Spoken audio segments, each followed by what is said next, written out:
बाप को सबको 11 साल की उम्र में। हाँ, उन्होंने बहुत समझाया था, 2-3 दिन समझाया था मुझे, पर मेरे दिमाग में एक ही रील घूम रही थी साध्वी, हाँ। कि मुझे साध्वी ही बनना है, तो मैंने किसी बातों पे ध्यान ही नहीं दिया। जी, कैसे रहा ये सफर? क्यों मन किया कि गौरी बन जाया जाए और गुरु जी के सानिध्य में कैसे जो है आने का मन और स्वेच्छा हुआ?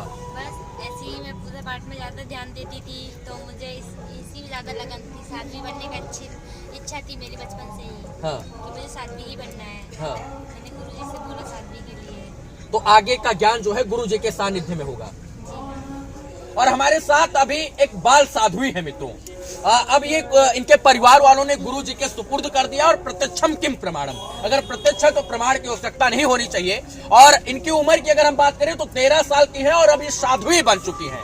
पहले इनका नाम राखी था, लेकिन राखी से अब ये गौरी हो गई है और अब सनातन संस्कृति के लिए, सनातन विरासत के लिए, सनातन के उत्थान के लिए, सनातन के प्रचार के लिए, हिंदू जनमानस के लिए इनके माँ बाप ने इनको गुरु जी के सुपुर्द कर दिया है और अब ये पूरी तरीके से सनातन प्रेमी हो गई है। 13 साल की बच्ची, और यही हमारे देश की, हमारे सनातन की खूबसूरती है कि यहाँ उम्र किसी चीज का जो है मोहताज नहीं होता है। यहाँ कभी भी किसी भी रूप में लोग सनातन को स्वीकार कर सकते हैं। और राखी कैसे गौरी बन गई उसी को दिखाने का प्रयास, और पूरे महाकुंभ में जो है गौरी का पूरी तरीके से चर्चा है। जय महादेव। कैसी हैं आप? आप राखी थी और अब गौरी हो गई हैं। कैसे रहा ये सफर? क्यों मन किया कि गौरी बन जाया जाए और गुरु जी के सानिध्य में कैसे जो है आने का मन और स्वेच्छा हुआ? बस ऐसे ही मैं पूजा पाठ में ज्यादा ध्यान देती थी, तो मुझे इसी में ज्यादा लगन थी, साध्वी बनने का अच्छी इच्छा थी मेरी बचपन से ही। हाँ। कि मुझे साध्वी ही बनना है। हाँ। मैंने गुरु जी से बोला साध्वी के लिए। तो आगे का ज्ञान जो है गुरु जी के सानिध्य में होगा। जी। माता पिता ने जो है स्वेच्छा से सुपुर्द किया है। सबकी इच्छा है। मेरी इच्छा थी सबसे पहले, तो मैंने उनसे सिर्फ पूछा था कि मुझे ये चीज बननी है, तो बोला था आपकी जो इच्छा करे आप वो करो। मैं हूँ, मेरा भी उम्र 25, 26, 27 साल है। मेरा ऐसा इच्छा नहीं करता है कि मैं जो है एकदम से सनातन प्रेमी हो जाऊं। आपका ऐसे मन में इच्छा क्यों आ गया? मतलब ऐसा क्यों लगा कि आपको सनातन में एकदम पूरी तरीके से विलुप्त हो जाना चाहिए, मतलब उसी में आ जाना चाहिए? तो आप कितनी पूजा पाठ करते हो? नहीं, पूजा पाठ तो करते हैं लेकिन गृहस्थ जीवन में है अभी। तो फिर हम गृहस्थ जीवन में है नहीं। हाँ। मेरी लगन सबसे ज्यादा भक्ति में रहती थी, इसलिए मुझे मोह माया किसी चीज का नहीं था। हाँ। इसीलिए मुझे इस लाइन में आना अच्छा लगा। ना मम्मी का मोह, किसी का ना नहीं, पापा का मोह, ना भाई का, ना बहन का, ना दोस्त का, ना मित्र का, किसी का नहीं ना है। पारिवारिक मोह, ना संसारिक मोह। कुछ नहीं है मेरा, किसी का मोह नहीं है मुझे। किसी ने रोका भी नहीं।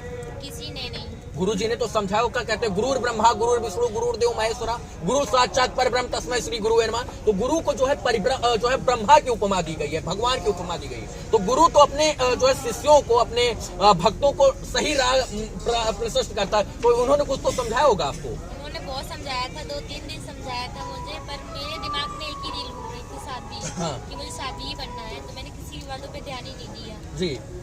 ये ऐसे साधु संत होते हैं मित्रों, ऐसे साध्वी होते हैं जो जिंदा होते हुए अपने आप को जो है भगवान को समर्पित कर देते हैं। ये लोग स्वयं से पिंडदान स्वयं से कर लेते हैं, अपना पिंडदान कर लेते हैं, और वो सब प्रक्रियाएं आगे होंगी। जी हाँ, होगी। शंकराचार्य करवाते हैं। कौन करवाता है? गुरु जी? हमारे जगत गुरु शंकराचार्य हैं। आप इनके गुरु जी हैं? नहीं, हमारे गुरु नहीं, हमारे जो सब नहीं, आपके गुरु तो शंकराचार्य हैं। आप इस बच्ची के गुरु आप हैं। जगत गुरु शंकराचार्य जो करवाते हैं जी, जो पिंड दान करवाते हैं, हमारे जगत गुरु सन्यास माया जो होता है जी जी, हमारे आदि गुरुओं की परंपरा है। इस साध्वी जी का भी पिंडदान होगा? जी बराबर। मतलब ये जीवित रहेंगी, हाँ। लेकिन अपना पिंडदान स्वयं से कर देंगे। कमल जैसे कमल कीचड़ में रहता है जी, कभी कीचड़ से लिपायमान तो नहीं होता है जी, ऐसे ही साधु का जीवन होता है जी। साधु कमल कीचड़ से पैदा हुआ है, हाँ। और उस कीचड़ से लिपायमान नहीं होता, चलो उसमें और 100,000 कंपनी आ जाए, पर वो हमेशा ऊपर रहेगा। जैसा गौरी जी हैं हमारे साथ, हम इनसे बात कर रहे हैं। इस देश में बहुत सारे ऋषि मुनि, अखाड़ा के महामंडलेश्वर शंकराचार्य, तपस्वी, नागा साधु बड़े बड़े हैं।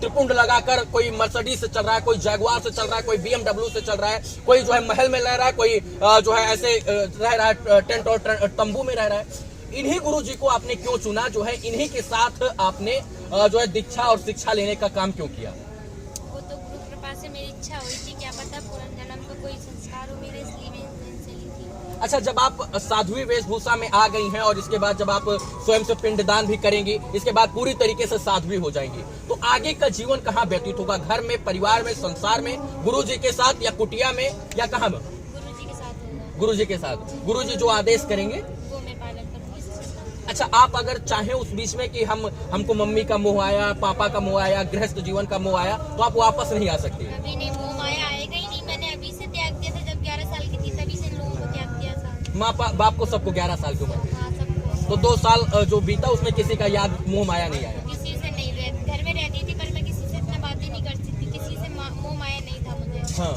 तो घर के लोग कहते नहीं सर कि जो है विचलित है बच्ची?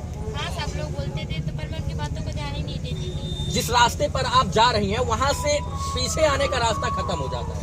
हाँ, मैं अब जिस रास्ते से मैं जा रही हूँ उसमें मुझे पता है कितनी कठिनाइयाँ आएंगी। हाँ, फिर भी मैं उसको खुशी पार कर रही हूँ। खुशी पार कर रही जी है, हाँ। किसी प्रकार का संकोच नहीं, किसी प्रकार का डर नहीं, नहीं। गुरुजी का सानिध्य मिलता रहेगा जी हाँ। और आपको लग रहा है कि गुरुजी आपको मार्ग प्रशस्त करते रहेंगे।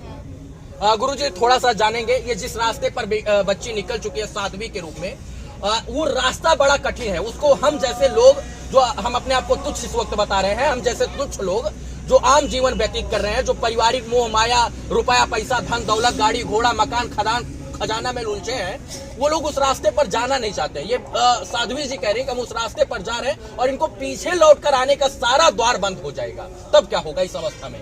इस अवस्था में जब गुरु महाराज अपने मार्गदर्शन कर देते हैं बेटा, हाँ। जिसने परमात्मा चेंज दी है ना, हाँ। तो चुका भी देगा। हाँ। जब इसने परमात्मा ने इसको ये लगन दी है, हाँ। तो क्या पता है इसका मार्ग क्या दर्शन परमात्मा अपने आप दर्शन करता चलाएगा। तो क्या लग रहा है कि जो इच्छा इन्होंने जताई है वो सारे बालक और बालिकाएं क्यों नहीं जताते हैं? अरे ऐसे हर एक के जीवन का जागृत हो जाएगा। हाँ। क्या इनके अंदर, मतलब क्या ऐसा कर्मठ है, ज्ञान है, क्या जागृत हो गया इनके अंदर? इसका पूर्व जन्म का कोई न कोई ऐसा भक्ति का अंकुर है, वो जागृत है। हाँ। नहीं तो भक्ति बेटा साधुओं में बैठ नहीं होगा, तू भी कि तू समय देता है। नहीं, मैं मेरे पास तो अभी इंटरव्यू करूंगा, मैं चल दूंगा। हाँ, तो ऐसे ही समय नहीं है इंसान के पास। हाँ। भगवान के पास बैठने की समय नहीं है। हम तो एक संसारी संत हैं, पर भगवान के पास समय नहीं है। हाँ। मत्था टेक कर जल्दी आदमी जूता सहित, इतनी क्षण नहीं है कि मंदिर के बाहर से ही जूता सहित कट जाता है। एक संगीत था, ऐसी लागी लगन मीरा हो गई मगन, और ऐसी लागी लगन कि गुरु जी के जो है साथ गौरी मगन हो गई है। क्या गुरु जी के साथ में क्यों हुई है? भगवान की शरण में हुई है। हाँ। गुरु जी का ये रास्ता तो आपने ही ना प्रशस्त किया, मार्गदर्शन तो हमने नहीं किया। मार्गदर्शन तो आपने ही किया। अरे हमने क्यों किया? उसने अपने स्वयं से चुना है। समझते शब्द बोला था। जी शब्द है ना, शब्द। जी जी। तेरा शब्द मैं दिन में से ही बदल रहा हूँ, दिन से ही। तो देख सकते हैं कि साध्वी जी हैं और जो है ये यही हमारा देश का खूबसूरती है, यही हमारी आस्था है और संस्कृत है, यही विरासत है। और इन्होंने इस स्वयं का जो रास्ता चुना है भक्त और भगवान के बीच का, वो जो है भक्त है और भगवान से मिलने की इच्छा है। और यही कारण है कि इन्होंने इतनी कम उम्र में साध्वी बनने का जो वो चीज है वो हठ ठाना और हठ के रास्ते पर निकल चुकी है।